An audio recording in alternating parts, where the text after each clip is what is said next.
Hotel Rahane Patil, आपुलकीचा अस्सल महाराष्ट्राचा. आपल्यासाठी veg, non veg, Chinese, south Indian अशी चविष्ट मेजवानी आणि खास आकर्षण रहाणे पाटील स्पेशल व्हेज थाळी. विद्यार्थ्यांसाठी मेसची सोय, घरपोच डबे, फॅमिली फंक्शन साठी स्वतंत्र बैठक व्यवस्था, सगळं काही एका छताखाली. अस्सल मराठमोळ आदरातिथ्य आणि स्वादिष्ट पदार्थांचा आनंद घ्यायचा असेल तर एकदा तरी जरूर भेट द्या हॉटेल रहाणे पाटीलला. Sangamner Shiblapur Ashvi road, Siddhakala medical college समोर, संगमनेर खुर्द. संपर्क 7709 3145 57 व 9922 71 16 81. हॉटेल रहाणे पाटील, आपुलकीचा अस्सल महाराष्ट्राचा. देवीची कितीतरी 51 शक्तीपीठ आहे. आता हे भारतात 51 आहे. किती शक्तीपीठ आहे हे वर्णनच होऊ शकत नाही. असं गाव आहे की त्या गावामध्ये देवीचं ठाण नाही असं आहे का? भव्य मंदिर नसेल तर छोटासा दगड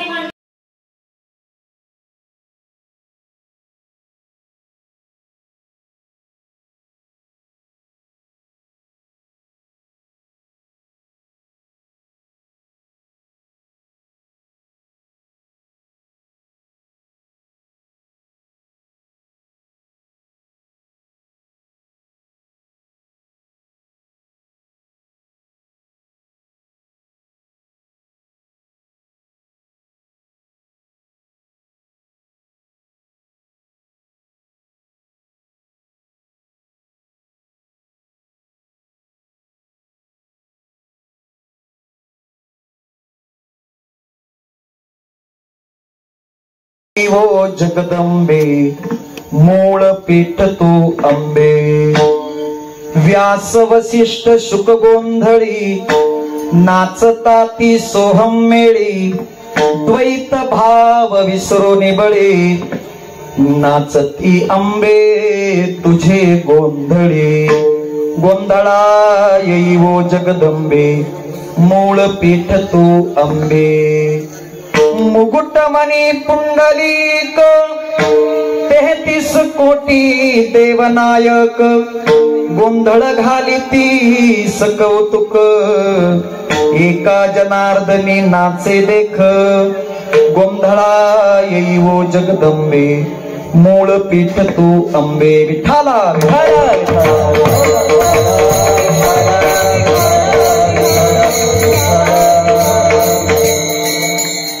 नमो विठ्ठला राजया पांडुरंगा, नमो रुक्मिणी माऊली ज्ञान गंगा.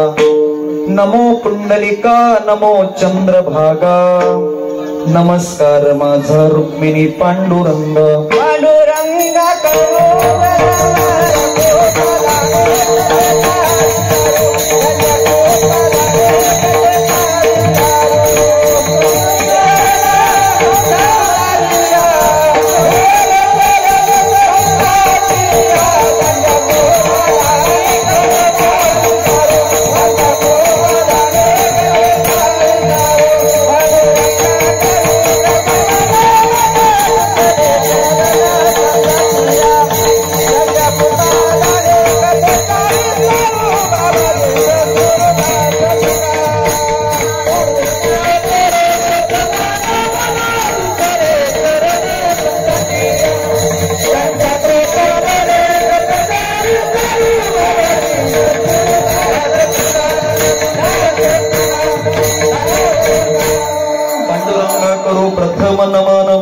दुसरे चरण संतांची, त्यांच्या कृपादाने कथेचा विस्तारू.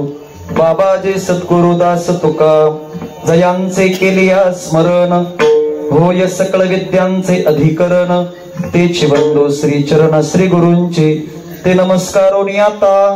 ओम नमो ज्ञानेश्वरा, करुणा करा दयाळा. तुमचा अनुग्रह लाभलो, पावन झालो चराचरी. कैलास राणा शिवचंद्र मौळी, फणेंद्र माता मुकुटे झळाळे.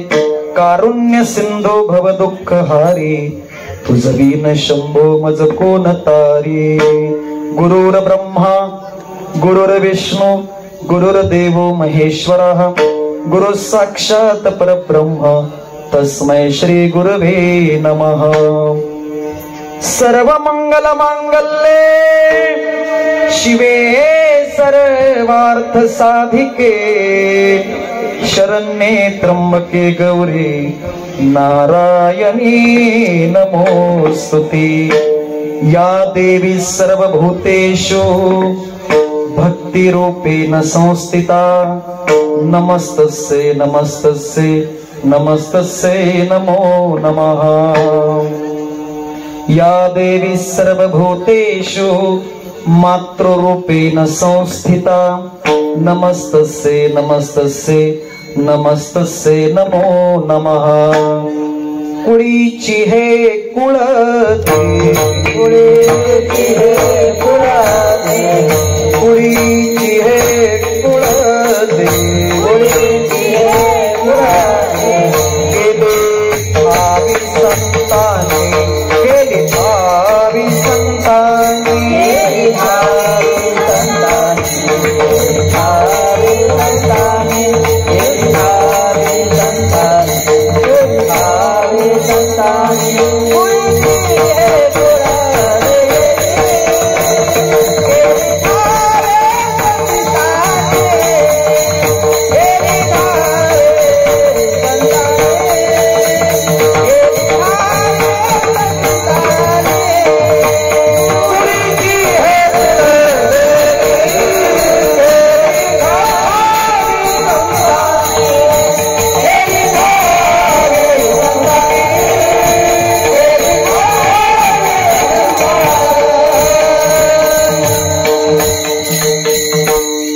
कुळीची हे कुळदेवी केले ठावे संतांनी बरवे झाले शरण गेलो उगविलो संकटी।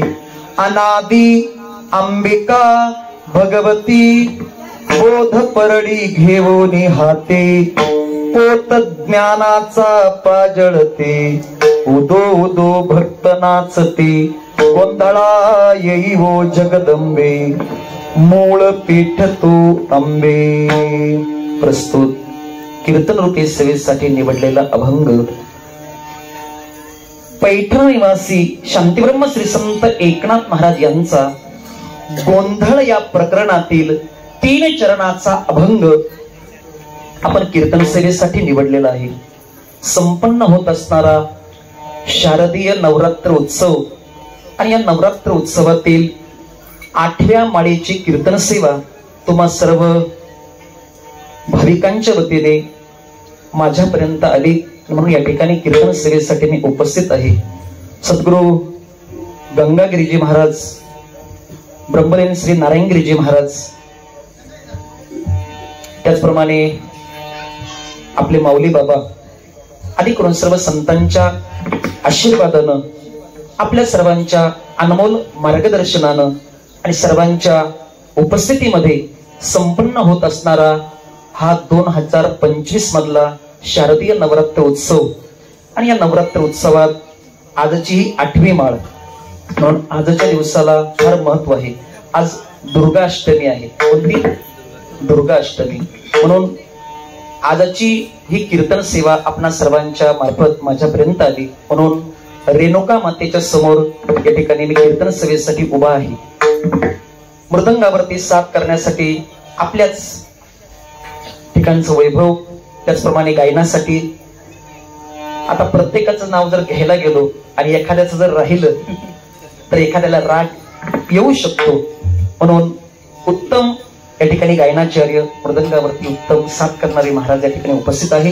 त्याचप्रमाणे सर्व टाळकरी मंडळी, आमचे सर्व बाल गोपाळ या ठिकाणी टाळ घेऊन उभे आहेत। सर्वांच्या चरणी विनम्र अभिवादन करून मायबाप श्रोत्यांना वंदन करून रेणुका मातेच्या चरणी या ठिकाणी अभिवादन करतो आणि माझ्या कीर्तन सेवेला प्रारंभ करतो।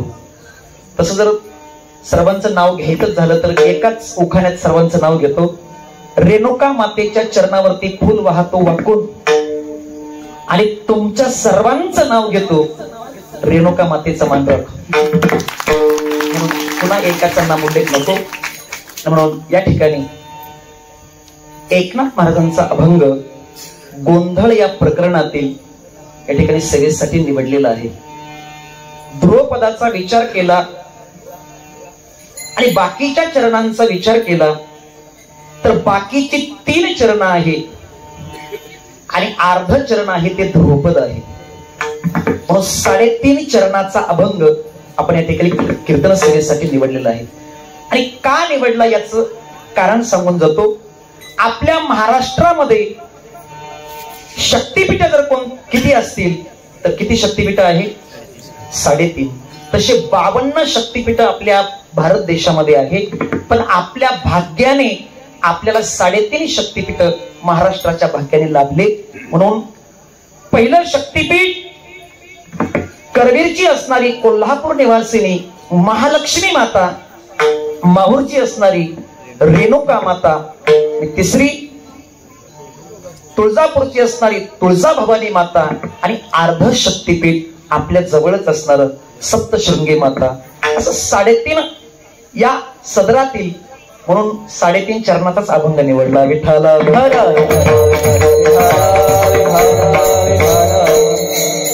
तसं पाहिलं तर 3.5 या शब्दाला खूप महत्व आहे. शक्तिपीठ आहे 3.5. ज्ञानोबरांच्या ज्ञानेश्वरीतील ओवीचा जर विचार केला तर 3.5 चरणाची काय आहे? ओवी आहे. नाही तर तुम्ही मोजून पहा. ओम नमोजी आद्या वेद प्रतिपाद्या जय जय स्वसंवेद्या आत्मरूपा. 3.5. पण 3.5 या शब्दाला खूप मोठं महत्व आहे. म्हणून 3.5 शक्तिपीठ आहेत. 3.5 चरणाची ज्ञानोबरांची ओवी आहे. काही संतांनी अभंग केले ते 3.5 चरणाचेच केले. याही पलीकडे जर सांगायचं झालं तर आपला हा जो देह आहे हा देखील किती हाताचा आहे? 3.5 हाताचा. प्रत्येकाने प्रत्येकाच्या हाताने मोजून पहा, माझ्यावरती विश्वास नसेल. 3.5 हाताचा देह आहे. म्हणून संतांनी देखील वर्णन केलं. औट हात का मानव देह अल्लाह ने तुझ दिया, खाया पिया सुख से सोया नाहक जमाना खोया, खाया पिया सुख से सोया नाहक जमाना खोया. भजमन नारायण भजमन नारायण.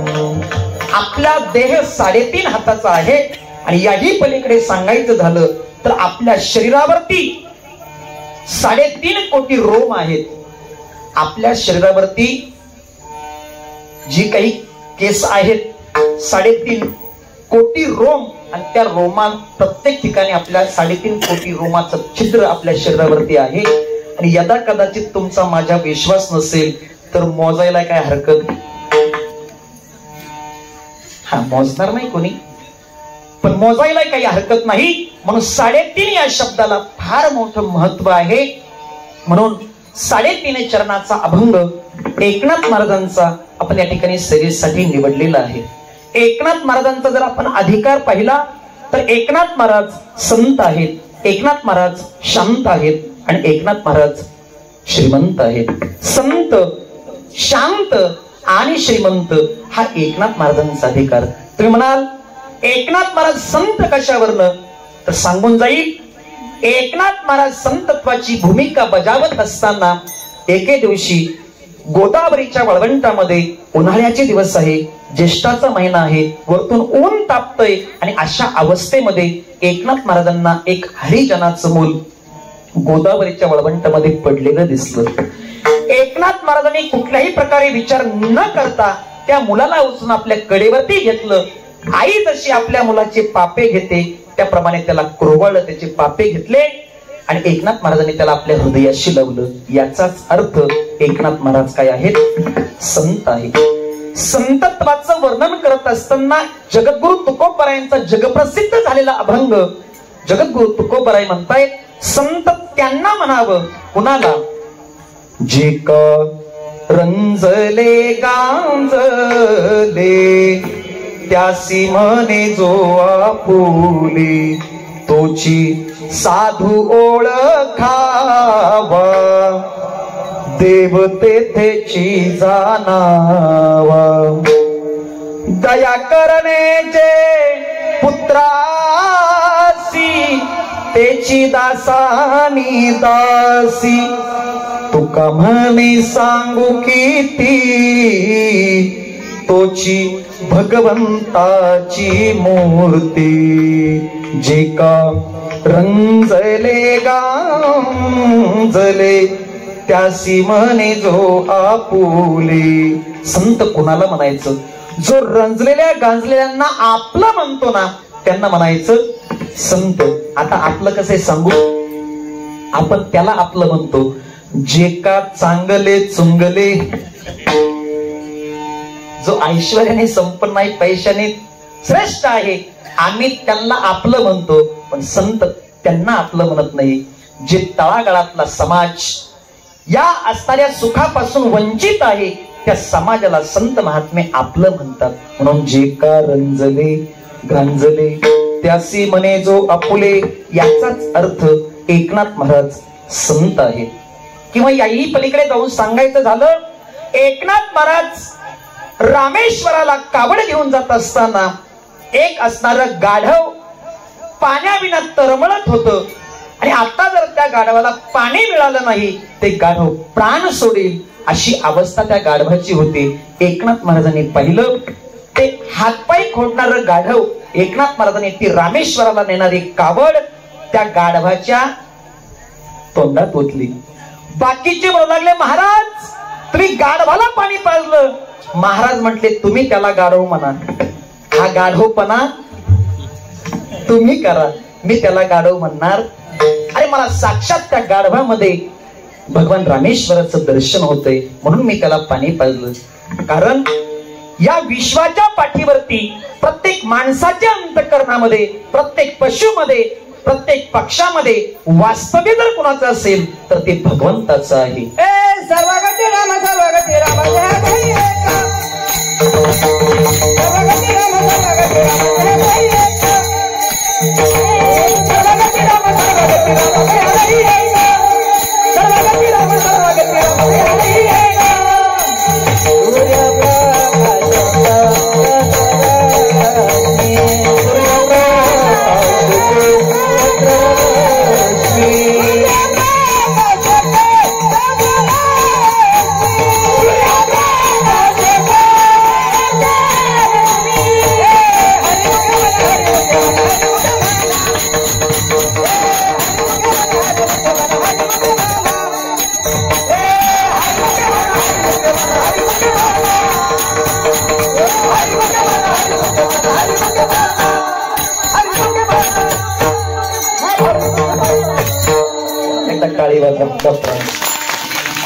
अतिशय मार्मिक आणि पाहिजे ते प्रमाण डॉक्टरांनी दिलं. मला तर वाटलं होतं एखादी म्हातारी उचलावा, डॉक्टरांवरती बवळावा, हे फेकून नाही पुन्हा ठेवून द्या. किती गोड. सर्वाघटी राम देहादेही एक, सूर्यप्रकाशक सहस्रश्मी. सर्व प्राणी मात्रांच्या अंतःकरणामध्ये वास्तव्य जर कोणाचं असेल तर भगवंताचं आहे. म्हणून रामेश्वराला कावड नेणारे एकनाथ महाराज त्या गाढवाला पाणी पाजतायत, याचाच अर्थ एकनाथ महाराज संत आहेत. एकनाथ महाराज शांत आहेत. किती शांत. एकनाथ महाराजांच्या अंगावरती एक यवन 108 वेळा थुंकला, पण महाराजांनी कुठल्याही प्रकारे प्रतिकार केला नाही. शेवटी तो दमला, महाराजांना शरण आला आणि महाराजांना म्हणू लागला, महाराज मला माफ करा, माझ्याकडनं फार मोठी चूक झाली. म्हणून माणसाने इतकं शांत राहायचं, इतकं शांत राहायचं, इतकं शांत राहायचं. किती शांत राहायचं. त्रास देणारी अवलाद कंटाळून आपल्या पाया पडायला आली पाहिजे आणि म्हटलं पाहिजे त्याने, मला माफ करा, माझ्याकडनं फार मोठी चूक झाली. आणि म्हणून असा तो महाराजांना म्हणू लागला. महाराज म्हणू लागले, अरे तू माझ्यावरती उपकार केला. अरे ज्या एकनाथाला गोदावरी गंगेचं दिवसातून एक स्नान घडायचं, त्या एकनाथाला आज एका दिवसात 108 वेळा स्नान घडलं, ही तुझ्या माझ्यावरती उपकार आहे. यवनांगावरी थुंकला, प्रसाद देऊनी मुक्त केला. एकनाथ महाराज शांत आहेत. श्रीमंत म्हणाल तर एकनाथ महाराजांसारखी श्रीमंती जगाच्या पाठीवरती जेवढे संत झाले तेवढ्या एकाही संतांकडे ही श्रीमंती नव्हती. सकल संता माझे राजा स्वामी एकनाथ माझा, स्वामी एकनाथ माझा, स्वामी एकनाथ माझा. सकल संता माझे राजा स्वामी एकनाथ माझा, स्वामी एकनाथ माझा,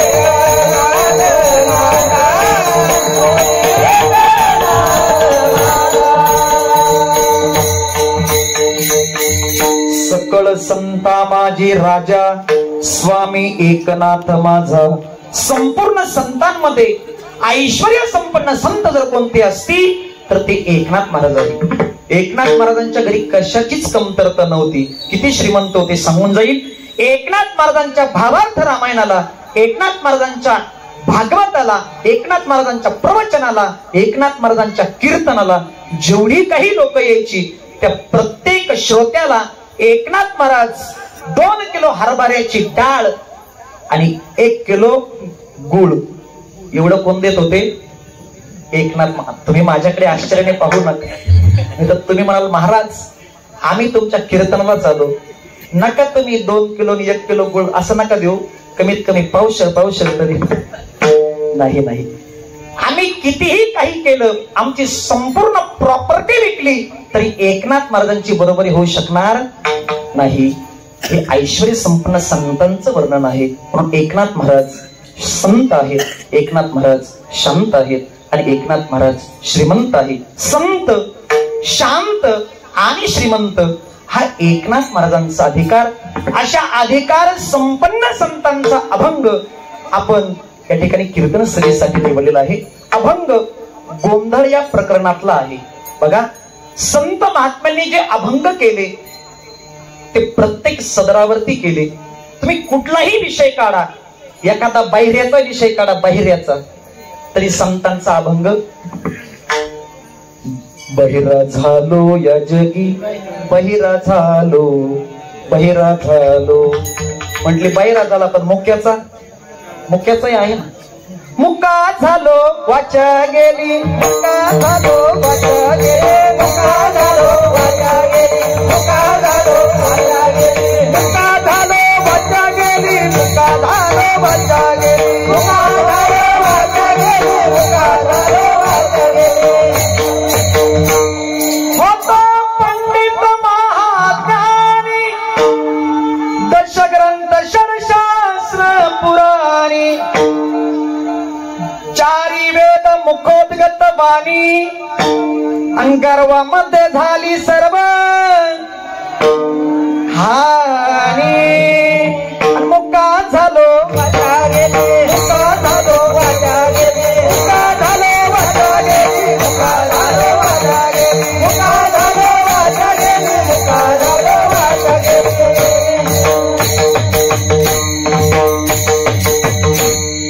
संत महात्मे या भूतलावरती आले.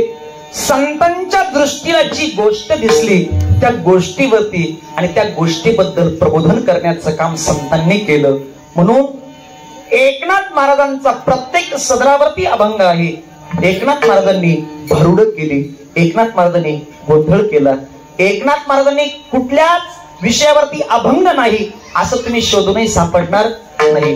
म्हणून एकनाथ महाराज समाजाकडे पाहिल्याच्या नंतर एकनाथ महाराजांच्या लक्षात आलं की हा असणारा आध्यात्मिक दृष्टीने जर विचार केला तर जो समाज इकडे यायला पाहिजे तो समाज इकडे येत नाही, त्या ठिकाणी विखरल्या गेल्याशिवाय राहत नाही. म्हणून यांना परमार्थाची गोडी कशी लावायची याच्याकरता एकनाथ महाराजांनी खूप प्रयत्न केला. एकनाथ महाराजांनी कीर्तन केली, प्रवचन केली, पण तरी काही लोक इकडे येईना. मग महाराजांनी वेश पलटला. आणि वेश पलटल्याच्या नंतर एकनाथ महाराजांनी कधी कधी असं रूप घेतलं. एकनाथ महाराजांनी कधी जोशाचं रूप घेतलं. जोशी म्हणजे काय? भविष्य पाहणारा, त्याचं रूप घेतलं. आणि एकनाथ महाराज फिरू लागले आणि म्हणू लागले, मी आलो रायाचा जोशी, हो रा ऐका दादांनो. असे अनेक प्रकारे महाराजांनी भारुड केली. त्यामध्ये विशेषत्वानं आपल्या कानावरती पडलेले भारुड सांगतो. दादला नको ग बाई, मला नवरा नको ग बाई. आपण सर्वांनी ऐकलेलं आहे. अशी अनेक प्रकारची भारुड भारुडाच्या माध्यमातून एकनाथ महाराजांनी वर्णन केलं. बघा, ज्या वेळेस एकनाथ महाराज या देवीच्या समोर येत आहेत, देवीच्या समोर आल्याच्या नंतर त्या देवी समोर देखील रोडगा या प्रकरणात गात असताना एकनाथ महाराज म्हणतायत, हे सत्वर पावगे मला, भवानी आई रोडगा वाहिन तुला, सासरा माझा गावी गेला आणि तिकडेच खपवी त्याला, सासू माझी जाच करीते आणि लवकर निर्दळी तिला, जाऊ माझी फडफड बोलते आणि पोडकी करग तिला, नंदाचं कार्ट किरकिर करत आणि खरूज वाहू दे त्याला. खूप सुंदर वर्णन केलं. सत्वर पावगे मला, भवानी आई रोडगा वाहिन तुला, अशा अनेक पद्धतीने वर्णन करत असताना एका ठिकाणी तर असं वर्णन केलं, एक बाई कधीच पंढरपूरला जात नव्हती, पण ती तिच्या मैत्रिणीच्या नादी लागली. कुणाच्या? मैत्रिणीच्या नादी लागली. तिनं सांगितलं, अरे जगाच्या पाठीवरती पंढरपूर नावाचं आणि पंढरपूरच्या सारखं तीर्थ जगात कुठेच नाही. तुम्ही कुठेही जा, पण पंढरपुरासारखं दैवत नाही. तुम्ही उत्तर भारतात गेलात, उत्तर भारतामध्ये गेल्याच्या नंतर प्रत्येक देवाचं दर्शन हे 100 फुटावरनं आहे, पण आमच्या भगवान पंढरीश पांडुरंग परमात्म्याचं दर्शन हे पायाला हात लावून आहे. तिकडे आपल्या इकडले जर लोक गेले, डोक्यात टोपी पाहिली की ते लोक त्यांच्या लक्षात येतं हे कुठले आहेत? महाराष्ट्रातले. महाराष्ट्रातले आहे लक्षात आलं का मग ते देवासमोर पडदा ओढतात आणि पडदा ओढल्याच्या नंतर म्हणतात, काय म्हणतात? भगवान सो रे हे. आता देव काय झोपा काढायला आला का? देव जर झोपला तर कसं होईल? पण त्यांना जर 100ची नोट दाखवली ना, लगेच पडदा मागे. अभी भगवान जाग गए, क्या दर्शन. ही परिस्थिती तिकडं 100 फुटावरनं दर्शन. उत्तर भारतामध्ये जगाच्या पाठीवरती तुम्ही कुठल्याही देवाला जा, 100 फुटावरनं दर्शन आहे, पण आमच्या पंढरीश पांडुरंग परमात्म्याचं दर्शन हे पायाला हात लावून आहे. म्हणून तो महाराजांनी वर्णन केलं, वाराणसी गया पाहिली द्वारका, परी नाही तुका पंढरीच्या. पंढरीच्या लोका नाही अभिमान आणि पाया पडे जन एकमेका. असं वर्णन तिनं तिच्या मैत्रिणीला सांगितलं. आणि मैत्रिणीला सांगितल्याच्या नंतर 2025 मध्ये ती म्हटली, मला पण यायचंय. कुठं? पंढरपूरला. ती तिच्या सोबत निघाली. 1 मुक्काम झाला, 2 मुक्काम झाले, 3 मुक्काम झाले, पण तिला कधी चालायची सवय नाही. परिणाम असा झाला, तिच्या पायाला काय आले? तिच्या पायाला चप्पलही चावली, फोडही आले. मग ती म्हणू लागली, या शेजारणीनं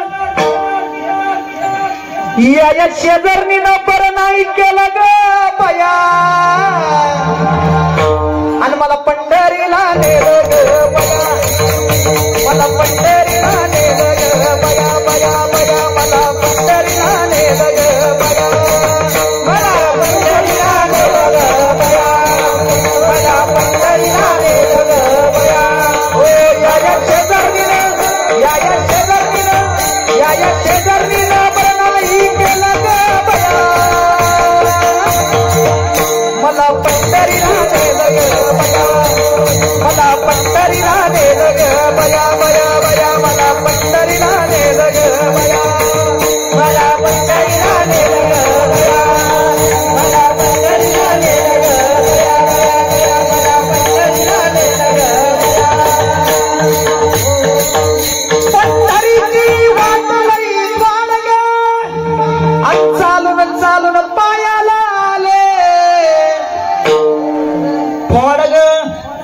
आणि या शेजारणीनं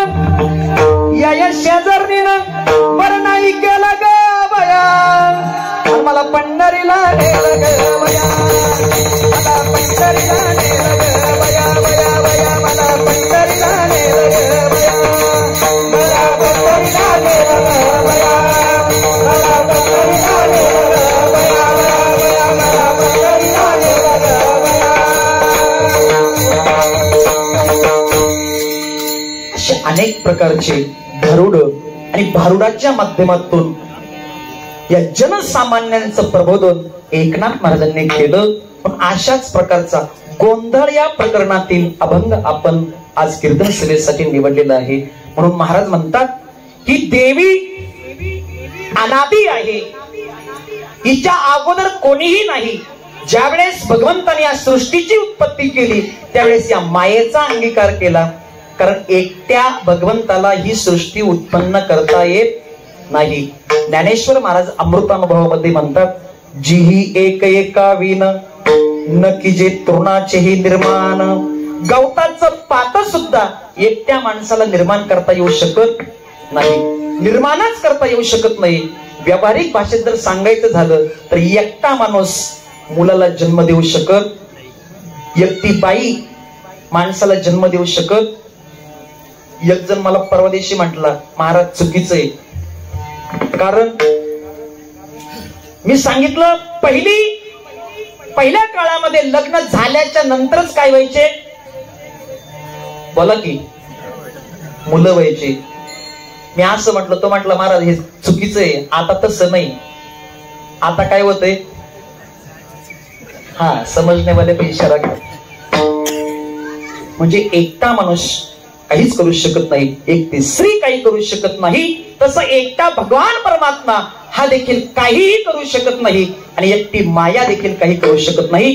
ज्यावेळेस हे ब्रह्म हा भगवान मायेचा अंगीकार करतो, मायेचा अंगीकार केल्याच्या नंतर त्या सृष्टीची उत्पत्ती होते. सृष्टीचा विचार केला तर पूर्वी या अगोदर काहीच नव्हतं. पहिले कोठेच नव्हते काय, पहिले कोठेच नव्हते काय, पहिले कोठेच नव्हते काय, पहिले कोठेच नव्हते काय.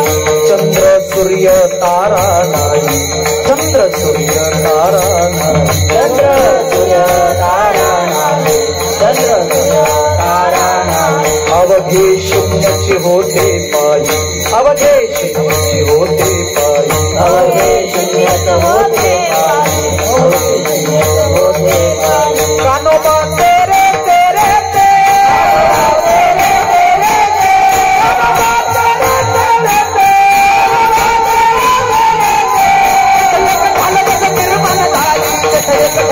निर्माण झाली, एक झालं निर्माण झाली, एक झालं निर्माण झाली, एक झालं निर्माण झाली.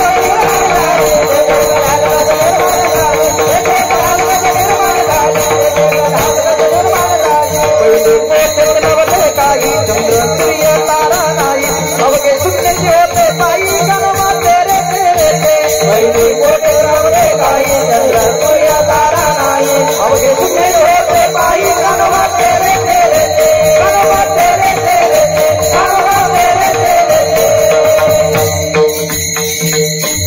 त्या सृष्टीच्या उत्पत्तीच्या अगोदर फक्त एक काय होतं, निर्गुण निराकार असणारं ब्रह्म होतं.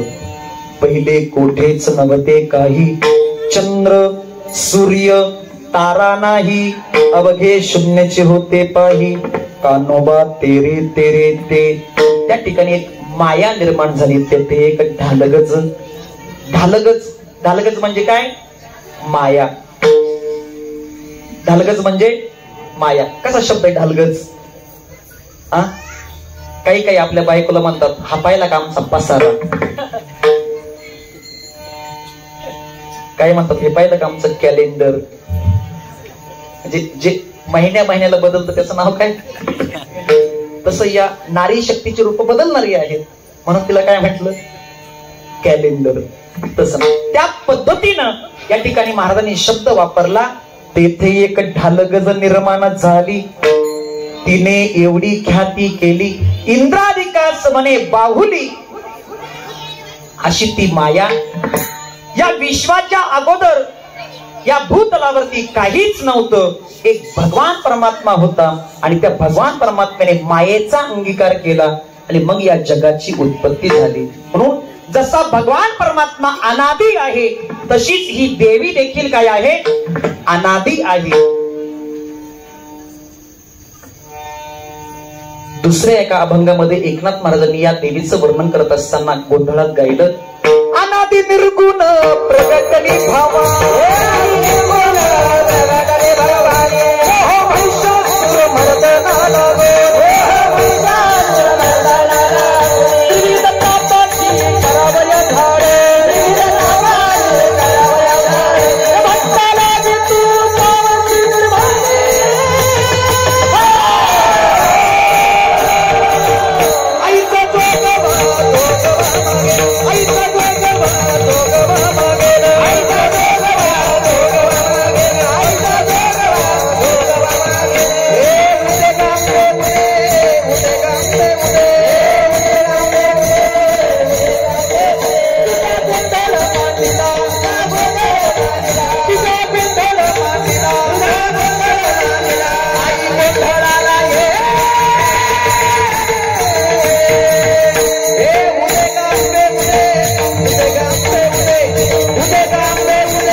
महाराजांनी या आईचा गोंधळ गात असताना सांगितलं, अनादी निर्गुण प्रगटली भवानी. महिषासुर नावाचा दैत्य माजला म्हणून त्याचं निर्दलन करण्यासाठी, त्याला मारण्यासाठी ही भगवती माता प्रगट झाली.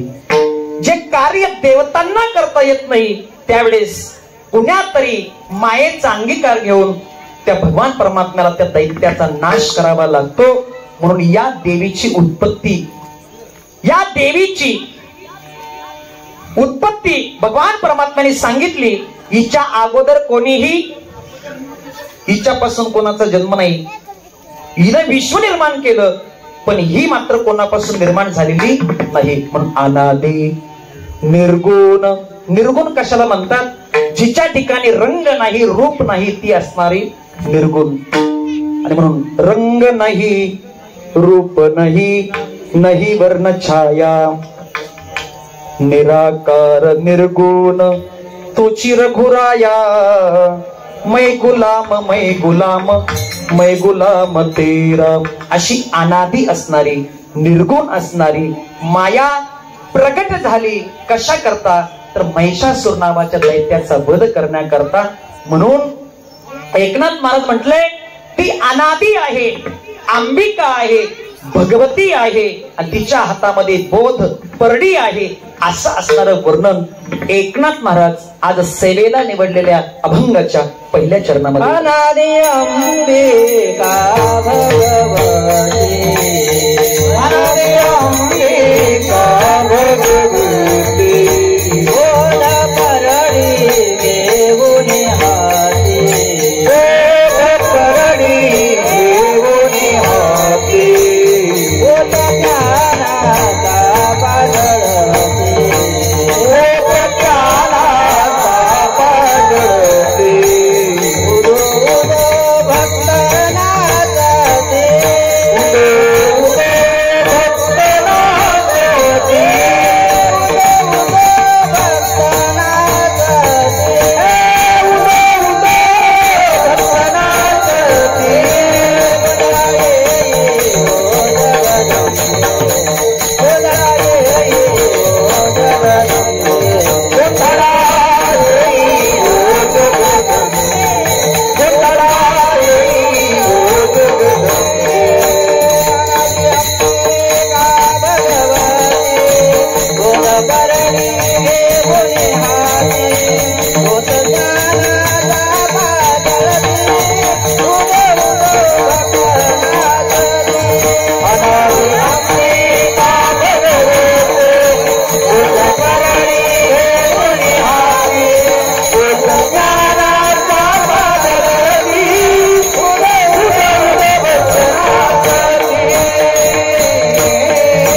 एकनाथ महाराज अभंगाच्या पहिल्या चरणामध्ये सांगतात, अशी असणारी ती भगवती अनादी अंबिका भगवती, बोध परडी घेऊन हाती, पोत ज्ञानाचा पाजळते, उदो उदो भक्त नाचते.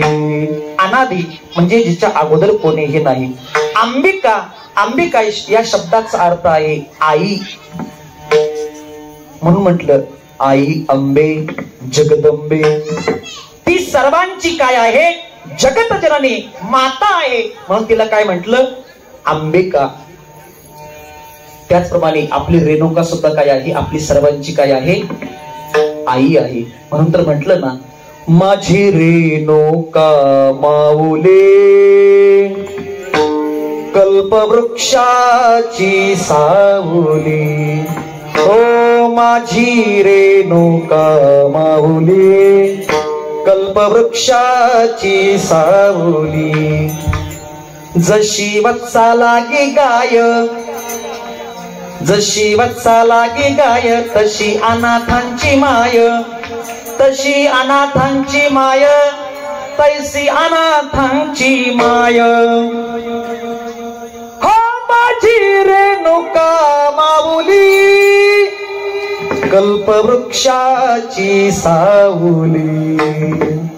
जसं कल्पतरूच्या खाली गेल्याच्या नंतर आपल्या अंतःकरणामध्ये जी इच्छा उत्पन्न होते, ती इच्छा ते कल्पवृक्षाचं झाड पूर्ण केल्याशिवाय राहत नाही. तसं तुम्ही रेणुका मातेकडे जा, आपल्या अंतःकरणातला भाव तिच्या समोर प्रगट करा.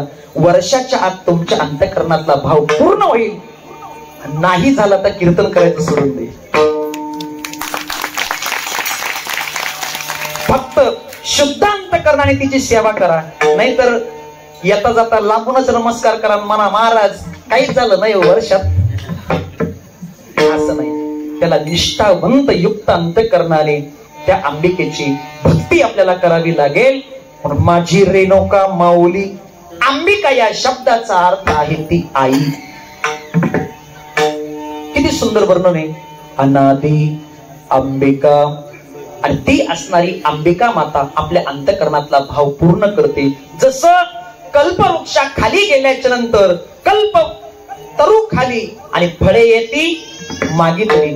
आपण कल्पतरूच्या खाली गेल्याच्या नंतर अंतःकरणामध्ये इच्छा प्रगट करावी, ते कल्पतरूचं झाड पुढवतं. आमचे गुरुजी एक दृष्टांत सांगायचे, फार सुंदर दृष्टांत. म्हणे एक उन्हाळ्याचे दिवस होते आणि उन्हाळ्याच्या दिवसामध्ये रस्त्याने प्रवास करत असताना थकला भागला म्हणून ते एका झाडाखाली सावलीला जाऊन बसला.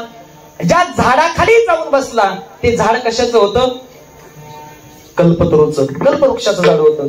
कल्पतरूच्या खाली जाऊन बसला. बसल्याच्या नंतर उन्हाळ्याचे दिवस होते, घसा कोरडा पडत होता. त्याने इच्छा व्यक्त केली अंतःकरणामध्ये, म्हणजे फार गोड गार सावली भेटली, पण या ठिकाणी जर ग्लासभर पाणी पिण्यासाठी असतं थंड तर बरं झालं असतं. त्याने असं अंतःकरणामध्ये मनामध्ये इच्छा प्रगट करावी नाही कुठे. लगेच समोर एक माठ तयार झाला, त्या माठावरती झाकण ठेवलेलं, त्याच्यावरती ग्लास पालथा घातलेला. वा म्हटला, आपण फक्त इच्छा व्यक्त केली, ती प्रगट झाला आपल्या समोर. त्याने ग्लास घेतला, गट गट गट पाणी प्याला. पाणी प्याल्याच्या नंतर थोडा कलंडला. कलंडल्याच्या नंतर लक्षात आलं, अर ज्या ठिकाणी कलंडायचं त्या ठिकाणी काय आहे, ढेकळं आहे. कशी झोप यायची, ढेकळं टोचते. आपल्याला जर या ठिकाणी चांगली गादी असती झोपायला तर बरं झालं असं. त्याने गादी म्हटल्या नंतर कॉट सहित पलंगासहित काय आली, गादी आली. त्याच्यावरती गालीच्या टाकलेला, लोड टेकायला. आता त्याने निवांत झोपायला पाहिजे का नाही, का हो, निवांत झोपायला पाहिजे. पण माणसाचं मन असे, ते सारखं काय करतं, कल्पना करतच राहतं, थांबत नाही. कारण मन कसं आहे, बहुत चंचल चपल, ते चंचल आहे, चपळ आहे. तो पुन्हा कल्पना करू लागला. म्हटला, अरे आपण या ठिकाणी आल्याच्या नंतर थंडगार पाणी पिण्यासाठी मागितलं, डायरेक्ट माठच प्रगट झाला, त्याच्यावरती झाकण ठेवलेलं, ग्लासही पाणी पिण्यासाठी. आपण अंतःकरणामध्ये इच्छा प्रगट केली, पाणी पिऊन तृप्त झालो. आता झोपण्यासाठी काहीतरी असतं अंधायला तर बरं झालं असतं. कॉट सहित गादी आली. आता त्याने झोपायला पाहिजे, तरी तो कल्पना करू लागला, ज्या अर्थी या ठिकाणी पाणी आपल्यासाठी आलं, झोपण्यासाठी पलंगासहित गादी आली. त्या अर्थी इथं काय असलं पाहिजे? भूत असलं पाहिजे.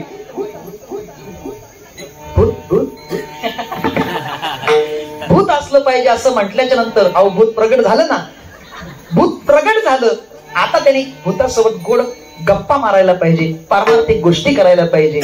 पण तो म्हटला आता ते मला खाणार तर नाही ना. बघता काय माझ्याकडे खाऊन टाकलं.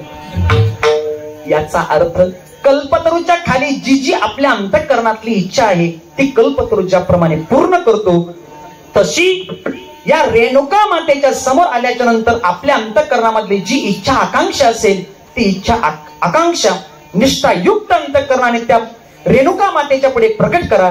रेणुका माता तुमच्या अंतःकरणातली इच्छा पूर्ण केल्याशिवाय राहणार नाही. म्हणून माझी रेणुका माऊली कल्पवृक्षाची सावली अशी असणारी रेणुका माता. त्या रेणुका मातेचं गोड वर्णन केलं. अनादी अंबिका भगवती. भगवती ही भगवान परमात्म्याची अर्धांगिनी असल्यामुळे भगवान परमात्म्याकडे जे गुण आहे तेच गुण या भगवती मातेकडे आहे. कोणते गुण? भगवंताकडे 6 गुण आहे, म्हणून तर त्याला भगवान म्हणतात. ऐका यशश्री औदार्य ज्ञान वैराग्य ऐश्वर्य हे 6 गुणवर्य वसती जेत म्हणून तो भगवंतू.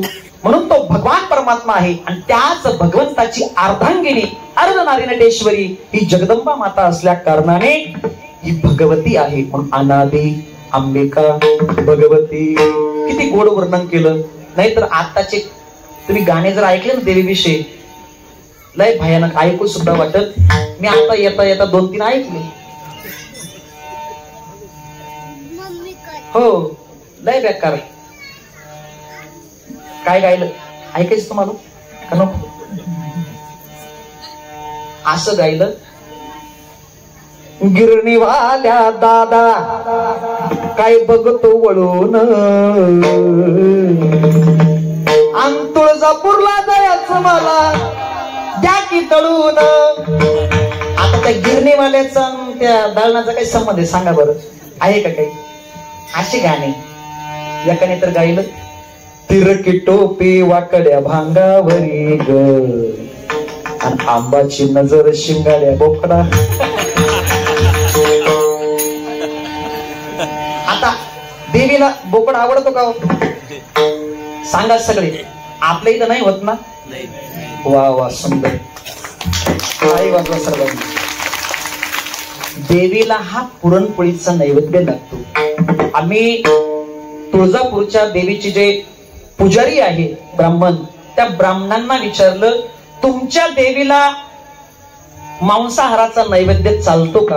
त्यावेळेस त्यांनी स्पष्ट सांगितलं हा मांसाहाराचा नैवेद्य देवीला चालत नाही. आमच्या तुळजाभवानीला पुरणपोळीचा नैवेद्य असतो, पण तो असणारा मांसाहाराचा नैवेद्य कोणाला द्यावा लागतो?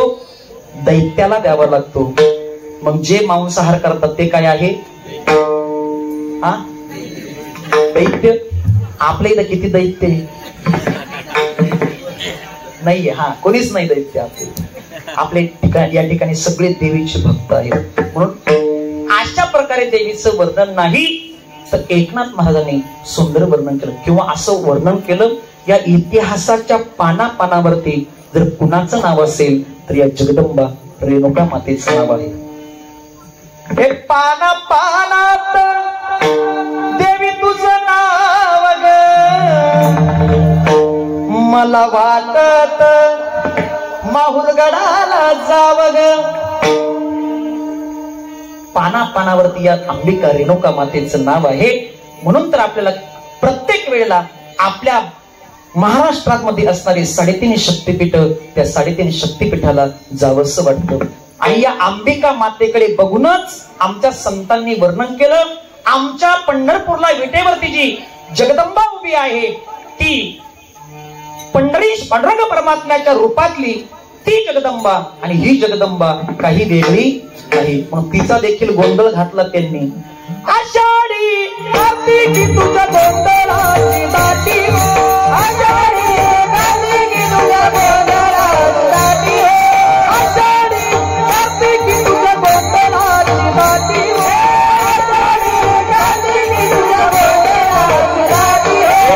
कुंडलिक देवता शोभे माळवंती हो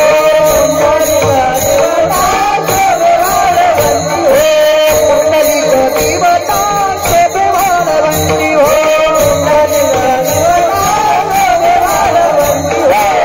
जनार्दनी आंबा उभी कर ठेवणी कटी हो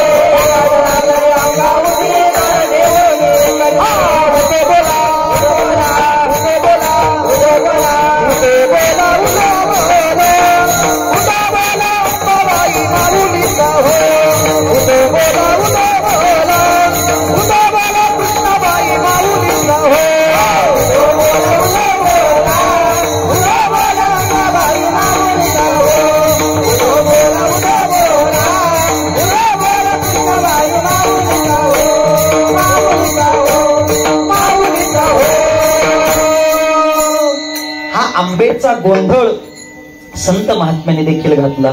आम्ही गोंधळी गोंधळी गोविंद गोपाळाचे मेळी आमचा घालावा गोंधळ अरे वाजवा हरिनाम संबळ नका वाज असा गोंधळ आमच्या संतांनी देखील घातला. म्हणून ती अनादी आहे, अंबिका आहे, भगवती आहे आणि बोध नावाची म्हणजे ज्ञानरूपी बोध तिच्याकडे आहे. म्हणून बोध जोपर्यंत ज्ञान नाही तोपर्यंत अज्ञान अंधकारातून आपण बाहेर येऊ शकत नाही. म्हणून बोध तिच्याकडे आहे. संत महात्मे देखील म्हणतात बोध दिला मज सांगाते मार्ग दाविला नीट. संत महात्म्यांना तो बोध प्राप्त झाला किंवा तुकोबराय देखील म्हणतात ना बोध मुराळी शृंगारीला आणि 84चा शिक्का केला. अशा प्रकारचा बोध त्या मातेकडे आहे. म्हणून बोध परडी. परडी कशाला म्हणतात? परडी भिक्षा मागण्याचं जे पात्र आहे त्याला म्हणतात परडी. पण ती असणारी माता परडी घेऊन आपल्याकडे भिक्षा मागते. कशाची? प्रेमाची. त्या मातेला प्रेमाची आवश्यकता आहे पण आपण तिला प्रेम दिलं पाहिजे. बघा भगवान परमात्म्याला काही लागत नाही, काहीच लागत नाही. तुमच्या अंतःकरणातला शुद्ध भाव आणि शुद्ध प्रेम भगवंताला लागतं. थोर प्रेमाचा भुकेला हाची दुष्काळ तयाला काही लागत नाही. देव भावाचा भुकलेला आहे, बाकी काही लागत नाही. तुम्ही भावयुक्त अंतःकरण त्याला काही द्या, तो घ्यायला तयार आहे. अहो काही काही लोक म्हणतात आम्ही हाक मारली तरी देव येत नाही. काय म्हणतात? अहो कोण म्हटलं देव येत नाही? देव येतो पण तेवढ्या आर्ततेने आपण हाक मारली पाहिजे. द्रौपदीसाठी आला, गजेंद्रासाठी आला, आणखी कोणाकोणासाठी? सगळ्यांसाठी भगवान परमात्मा आला पण तेवढ्या आर्ततेने आपण त्याला हाक मारली पाहिजे. यैव यैव यैव यैव यैव यैव यैव यैव धावोनिया विलंब का वाया लाविला कृपाळे विठाबाई विश्वंभरे भवच्छेद के कोठे गुंतली समाये विश्वव्यापके यैव यैव यैव यैव यैव यैव यैव यैव धावोनिया विलंब का वाया लाविला कृपाळे. देव येतो फक्त तेवढ्या आर्ततेने आपण त्याला आवाज दिला पाहिजे. कोण कहते हे भगवान आते नहीं मां द्रौपदी की जैसे तुम बुलाते नहीं. कौन कहते हे भगवान खाते नहीं शबरी के जैसे तुम खिलाते नहीं. देव यायला तयार आहे पण तेवढ्या आर्ततेने तेवढ्या भावयुक्त अंतःकरणाने आपण देवाला हाक मारायला तयार. आता पुढे दसरा आला. दसऱ्याच्या दिवशी आपण स्वयंपाक करतो की नाही? देवाला नैवेद्य केवढा असतो? हा त्याला हात दिसतो का माझा? देवाला नैवेद्य एवढा, आपल्याला 2-2 हात एवढा. म्हणजे आपण म्हणतो देव फक्त कशाचा भुकेला आहे? वासाचा. कुशाला म्हणताय वासाचा. देवाला आपण भावयुक्त अंतःकरणाने दिलं पाहिजे. आमच्या तर महिला मंडळ नैवेद्यावरती एकच भजा असतं, एकच. त्याचे तुकडे तुकडे करून एक एक भजा, त्याचा तुकडा तुकडा करून एक भजा, 24 देवांची मजा. अशी परिस्थिती. आम्ही काय देवावरती आणि त्या मातेवरती, भगवती मातेवरती प्रेम करणार. म्हणून त्या मातेच्या हातामध्ये परडी आहे आणि त्या परडीमध्ये दान मागते, भिक्षा मागते. कशाची? प्रेमाची. म्हणून बोध परडी घेऊन हाती, पोत ज्ञानाचा पाजळती.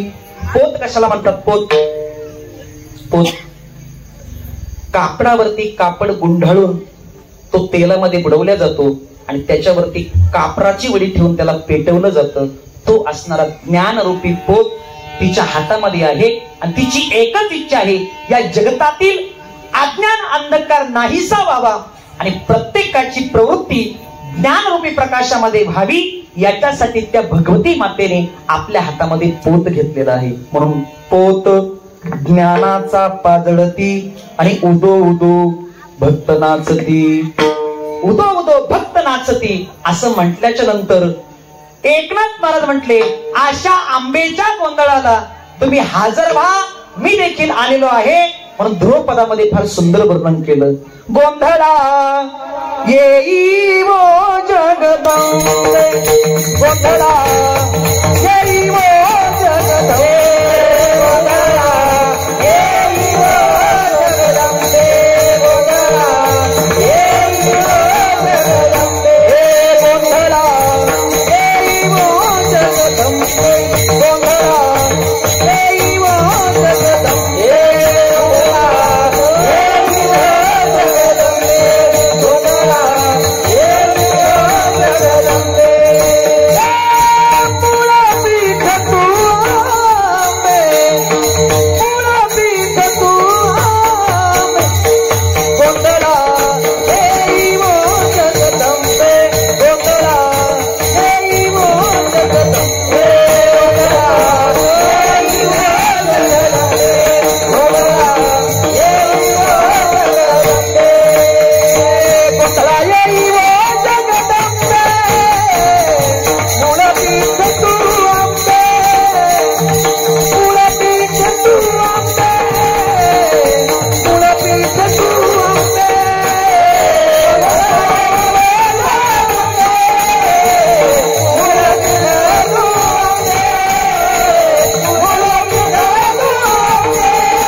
गोंधळा येई वो जगदंबे, मूळ पीठ तू आंबे. मग त्या मातेला एकनाथ महाराज विनवणी करतायत, या ठिकाणी तुझा गोंधळ मांडलेला आहे, तू या गोंधळाला ये. गोंधळा येई वो जगदंबे. सर्व संतांनी देवाला या गोंधळाला बोलवलं. ये ग विठाबाई, माझे पंढरीचे आई, भीमानी चंद्रभागा, तुझ्या चरणाची गंगा. कोणाला गोंधळाला घेऊन ये तुक्या सहित, माझे रंगनी नाचावे, माझा रंग तुझे गुणी, म्हणे नामयाची जनी. बरं, आणखी एका ठिकाणी म्हणताय, येई का तुमाय बापा पंढरीच्या राया, तुझ विन शिन वाटे क्षीण झाली काया. येई गा तुमाय बापा पंढरीच्या राया. प्रत्येक संत देवाला विनवणी करतायत. कशासाठी? गोंधळा येई वो जगदंबे, मूळ पीठ तू आंबे. एकदा सर्वांनी मोठ्या प्रेमाने वरती हात करायचे आणि त्या भगवान परमात्म्याचं भजन करायचं. खिचडी का भात आहे ना? विठोबार कुमार, विठोबार कुमारी, विठोबार कुमारी, विठोबार कुमार, विठोबार कुमार, विठोबार कुमार, विठोबार कुमार,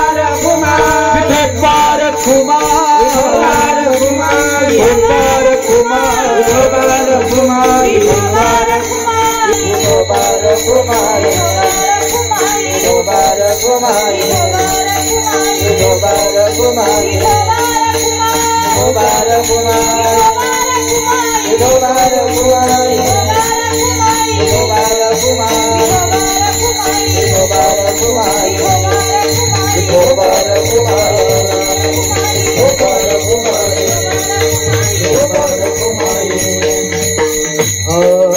वो जगदंबे मूळ पीठ तो अंबे. एकनाथ महाराज या गोंधळ मातेने पदरात घ्यावी पण आमच्यावरती रुसता कामा नाही. त्या अंबाबाईला बोलवत असताना म्हणतायत, हे अंबाबाई लाड लाड ये ग, अंबाबाई लाड लाड ये ग, काग धरीला सिराग, धरीला सिराग, धरीला सिराग, धरीला सिराग. हे अंबाबाई लाड लाड ये ग, अंबाबाई लाड लाड ये ग, काग धरीला सिराग, धरीला सिराग, धरीला सिराग, धरीला सिराग. सत्वाची माझी अंबाबाई, तुग सत्वाची माझी अंबाबाई, तुझ्यासाठी मी आलो पायी पायी, तुझ्यासाठी मी आलो पायी पायी, तुझ्यासाठी मी आलो पायी पायी, तुझ्यासाठी आलो मी पायी पायी, तुझ्यासाठी मी आलो पायी पायी.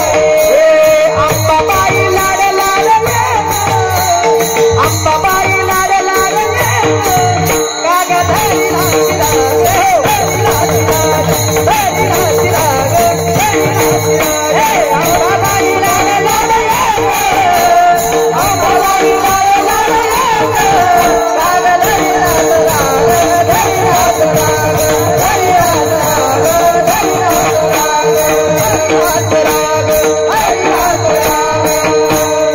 अंबिका माते, रेणुका माते, आमच्याकडनं जर काही चूक झाली असेल आमच्यावरती रुसू नको, पण या गोंधळाला तू ये. पण अंबाबाई लाड लाड ये ग, काग धरीला सिराग. तिनं जर राग धरला तर आपल्या प्रपंचात आपल्याला सुख लाभणार नाही. म्हणून आपल्या असणाऱ्या संसारात प्रपंचामध्ये लग्न झाल्या झाल्या काय करावं लागतो? गोंधळ. आणि ज्याने गोंधळ घातला नाही त्याचा काय होतो? प्रपंचाचा संसाराचा काय होतो? हो. म्हणून हा गा म्हणून आपणही तो गोंधळ घालावा. संतांनी देखील तो गोंधळ घातला. संत महात्मे त्या भगवती मातेला विनंती करतायत, गोंधळा येई वो जगदंबे, मूळ पीठ तू अंबे. तू मूळ तत्वातली आहेस म्हणून तू या असणाऱ्या ठिकाणी आमच्या गोंधळाला ये. या गोंधळाला आपणच नाही तर या गोंधळाला आणखी कोण कोण हजर होतं याचं दिग्दर्शन महाराज दुसऱ्या चरणात करतात. व्यास वशिष्ठ शुक बोल, व्यास वशिष्ठ शुक बोल, व्यास दाती सोमे, नाथ दाती सोमे, द्वैत भाव विसरून बरी, द्वैत भाव विसरून बरी, हेरती अंग तुझा बंधारी, गोंधळा येई वो जगदंबे, गोंधळा येई वो जगदंबे, हेरती अंग तुझा बंधारी, गोंधळा येई वो जगदंबे, गोंधळा येई वो जगदंबे.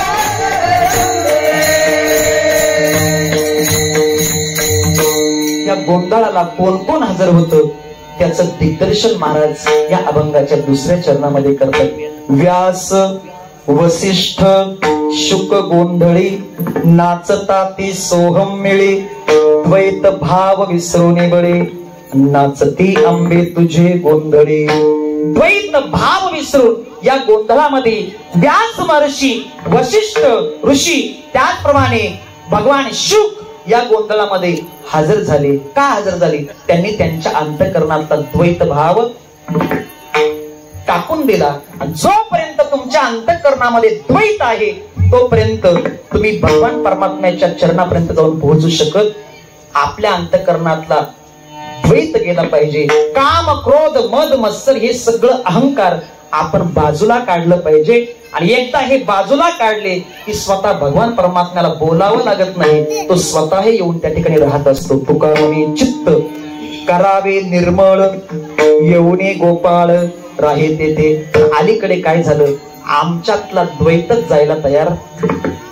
आम्ही कुणाचाही द्वेष करतो, कुठेही द्वैत मांडतो, पण जोपर्यंत द्वैत आहे तोपर्यंत परमार्थाची अनुभूती आपल्याला येणारच नाही. संतांची दृष्टी पहा. संतांनी कधी हा अमक्या जातीचा तो तमक्या जातीचा असा भेदभाव त्यांनी केला नाही. कारण त्यांनी तत्व मांडलं, विष्णुमय जग, वैष्णवांचा धर्म आणि भेदाभेद भ्रम. ऐकाजी तुम्ही भक्त भागवत, कराल ते हित सत्य करा. म्हणून आपल्या अंतःकरणातलं द्वैत गेलं पाहिजे. आपण आपल्या अंतःकरणातलं द्वैत टाकायला तयार नाही. म्हणून अलीकडे आपल्याला असं दिसतंय, आपण देवावरती प्रेम जाऊ द्या, ते फार दूरचा विषय आहे, पण आपल्या कुटुंबातील व्यक्तींवरती देखील आपण प्रेम करण्यासाठी तयार करतो का? आज पोरगा बापाला म्हणतो तुझा माझा काही संबंध नाही. तुम्ही खुशाल. बाप म्हणतो तो कुठून पडला मला माहित नाही, आभाळातून पडला का कुठून, त्याचाच माझा काही संबंध. याला म्हणायचं द्वैत. आई बाप आणि बापाला आणि आईला मुलगा मानायला तयार नाही. ही जी भांडणं आहेत ही कशामुळे? त्यांच्या अंतःकरणातला काय गेला नाही? द्वैत. त्यांच्या अंतःकरणातलं द्वैत हे गेलंच नाही. पण संत महात्म्यांनी हा सर्व द्वैत भाव बाजूला ठेवला आणि भगवान परमात्म्याच्या भक्ती करता या तळागाळातल्या समाजाला एकत्र आणलं. हे उपकार जर कोणाचे असतील तर संत महात्म्यांचे आहे. यारे यारे लहान थोरे भलती नारी रे, करावा विचार चलगे चिंता कवनाची. यारे यारे लहान थोरे यारी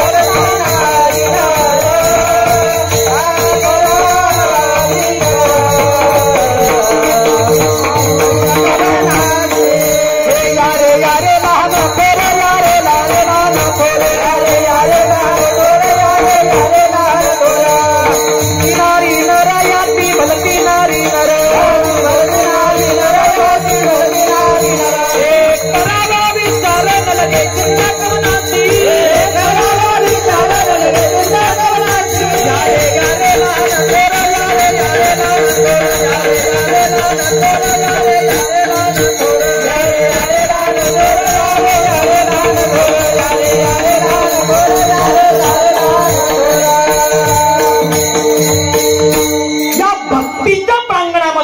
सर्वांना अधिकार आहे. सकळांसी येथे आहे अधिकार, कलियुगे उद्धार हरीच्या नामे.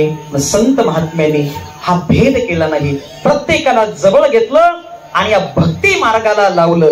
म्हणून त्यांच्या अंतःकरणातला द्वैत गेलेला होता. म्हणून द्वैत भाव विसरोणी बळी, नाचती आंबे तुझे गोंधळी.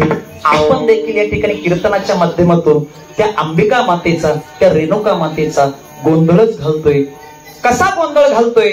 नामदेव महाराज म्हटले, नाचू कीर्तना के रंगे, नाचू कीर्तना के रंगे, नाचू कीर्तना के रंगे, नाचू कीर्तना के रंगे, ओ नाचू कीर्तना के रंगे, ज्ञान दीप लावून, नाचू कीर्तना के रंगे, ज्ञान दीप लावून, ज्ञान दीप लावून, नाचू कीर्तना के रंगे, नाचू कीर्तना के रंगे, नाचू कीर्तना के रंगे, नाचू कीर्तना के रंगे. सर्व सांडोनी माझाई, वाचे विठ्ठल रुक्माई. अंबिकेचा, त्या विटेवरच्या भगवान पंढरीश पांडुरंग परमात्म्याचा गोंधळ आपण घालतोय. तो विटेवरी सखये बाई, हो करी कृपा, माझे मन लागो तुझे पायी, हो करी कृपा, तू सावळी सुंदरी, हो करी कृपा. पंढरपुरी राहिली संती देखिली, वरुणी विठाई, वरुणी विठाई, सच्चिदानंद अंबाबाई, हो करी कृपा. उजळ कुळदीपा. या संत महात्म्यांनी आंबिक अंबिका मातेकडे पाहिलं, पण वर्णन मात्र विटेवरच्या भगवान पंढरीश पांडुरंग परमात्म्याचं केलं. जसं एखाद्या घरामध्ये नवीन आलेली सुनबाई, सासूने सांगितलं तेही काम करते, सासऱ्याने सांगितलं एवढे कपडे धुवून दे ते देखील देते, नट असेल भाऊजाई असेल सगळ्यांचं ऐकते, पण मात्र एकरूप आपल्या पतीशी होते. तसं या संत महात्म्यांनी अनेक देवांमध्ये कोणाला पाहिलं असेल तर विटेवरच्या भगवान पंढरीश पांडुरंग परमात्म्याला पाहिलं आणि त्याच्याकडे बघून या देवीचं वर्णन केलं. कारण धरी येली सोंगे अवघी येणे पांडुरंगे. भगवान परमात्म्यानेच प्रत्येक क्षणाला काहीतरी कार्य निर्माण व्हावं याकरता वेगवेगळ्या रूपामध्ये येऊन आपल्या भक्ताला दर्शन दिलं. म्हणून विटेवरची जी विठू माऊली आहे तीच आमची रेणुका माता आहे. त्या दोघांमध्ये भेद नाही. याच्या दोघांमध्ये जर भेद पाहिल तर तो नरकाला गेल्याशिवाय राहणार. साक्षात तुकोबाराय म्हणतायत या दोघांमध्ये भेद नाही. जी आमची रेणुका माऊली या ठिकाणी स्थानापन्न झाली आहे तीच माहुरगडला आहे. माहुरगडची वेगळी ही वेगळी गाव. घरी जाऊ का मी? अहो सांगा ना, वेळ झालाय 9 वाजले. ही आणि ती वेगळी नाही. दिसायला आपल्याला दोन स्थानं वेगळे दिसत असतील पण तत्व मात्र एकच आहे. तसं पंढरपूरला विटेवरती असणारा भगवान पंढरीश पांडुरंग परमात्मा त्यानेच ही संपूर्ण रूप घेतलेली आहे. रूपे अनंताची अनंत अपार किंवा अनंत रूपे अनंत वेशे देखिले म्या प्यासी बाप रुक्मा देव कोण बानली कैसी. तो वेगळा आहे आणि ही वेगळी आहे. अशा प्रकारचा द्वैत भाव त्यांच्या अंतःकरणात नाही. म्हणून तर ते त्या आंबेच्या गोंधळामध्ये नाचताय. द्वैत भाव विसरुनी बळी नाचती आंबे तुझे गोंधळी. गोंधळा येई हो जगदंबे मूळ पीठ तू आंबे. म्हणून या आईचा गोंधळ आपण या ठिकाणी भक्ती अंतःकरणाने घालतायत.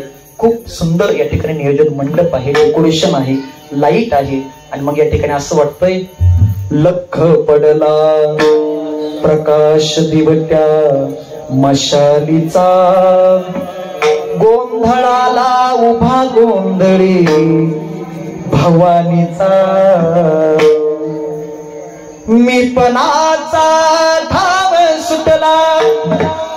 जोपर्यंत मीपणा जात नाही तोपर्यंत आपण या गोंधळामध्ये सहभागी होत नाही. अशा प्रकारचा मीपणा त्या संत महात्म्याने बाजूला ठेवला. द्वैत भाव विसरुनी बळी नाचती आंबे तुझे गोंधळी. यात प्रमुख गोंधळ घालण्यासाठी कोण होतं याचं उत्तम दिग्दर्शन महाराजांनी अभंगाच्या शेवटच्या चरणामध्ये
मुकुटमणी पुंडलिक 33 कोटी देवनायक गोंधळ घालिती सकौतुक एका जनार्दनी नाचे देव. एकनाथ महाराज म्हणतात आपणच या अंबा मातेचा गोंधळ घालतो असं नाही तर 33 कोटी देवनायक 33 कोटी देवांनी देखील या अंबा मातेचा गोंधळ घातला. का? तिनं आपल्यावरती कृपा करावी म्हणून. या मुख्य गोंधळी जर कोण असतील तर महाराज म्हटले मुकुटमणी पुंडलिक तो असणारा पुंडलिक हा मुकुटमणी म्हणजे सर्वात श्रेष्ठ आहे, त्याने हा गोंधळ घातलेला आहे. म्हणून पुंडलिकावरती भगवंताने जशी कृपा केली आणि त्याला दर्शन दिलं, त्याच्यासाठी द्वारका सोडून पंढरपूरला आला. तसंच या अंबिका मातेकडे आपण प्रार्थना करूया. अंबे, तू देखील आमच्यावरती कृपा कर, आणि तुझी जर कृपा झाली तर आम्हाला आमच्या जीवनामध्ये कशाचीच कमतरता पडणार नाही. म्हणून आई कृपा करी माझ्यावरी, जागवी तो रात सारी, आई गोंधळाला ये, तुझा गोंधळ मांडला भवानी, आई गोंधळाला ये, गोंधळा मांडला भवानी, आई गोंधळाला ये, गोंधळा मांडला भवानी, गोंधळाला ये, गोंधळा मांडला भवानी, गोंधळाला ये.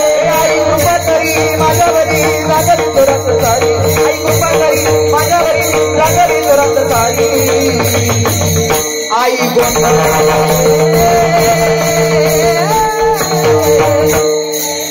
तुझा गोंधळा मांडला भवानी, गोंधळाला ये, गोंधळा मांडला भवानी, आई गोंधळाला ये, गोंधळा मांडला भवानी, गोंधळाला ये, गोंधळा मांडला भवानी, गोंधळाला ये.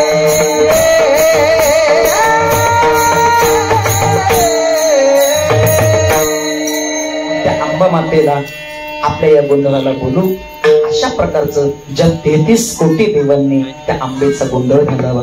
पुंडलिकाने व्यास महर्षी, वशिष्ठ ऋषी आणि त्याचप्रमाणे शुकदेवांनी ज्या मातेचा गोंधळ घातला आणि सोहम सोहम म्हणून ते या गोंधळामध्ये नाचले.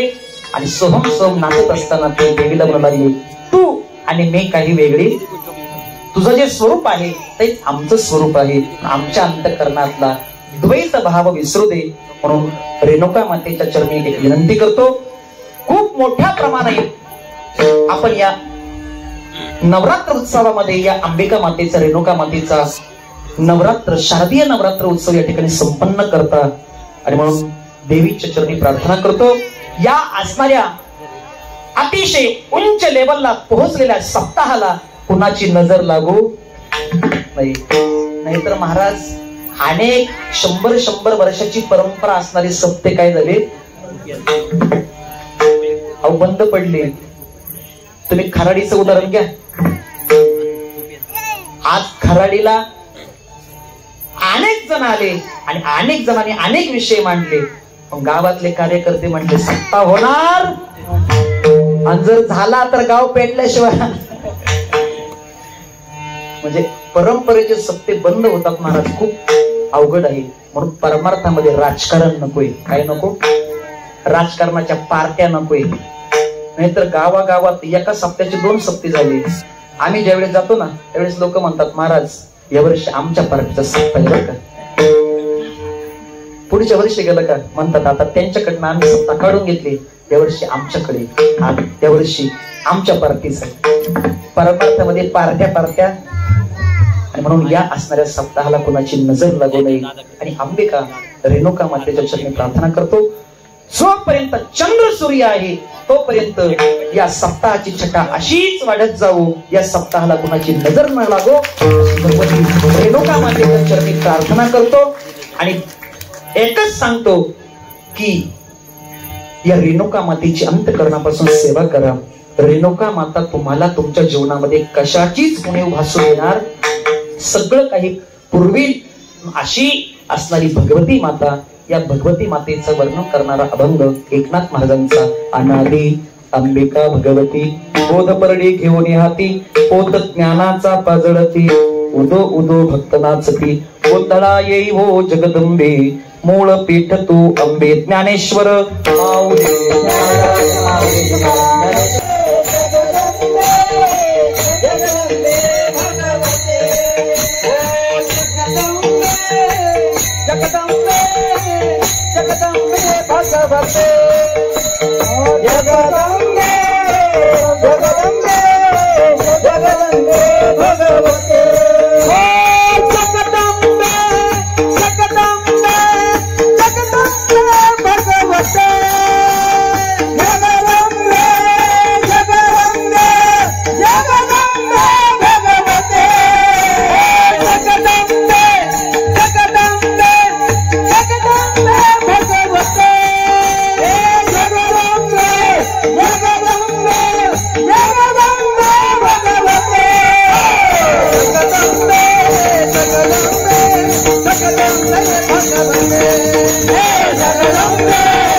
पुनश्च एकदा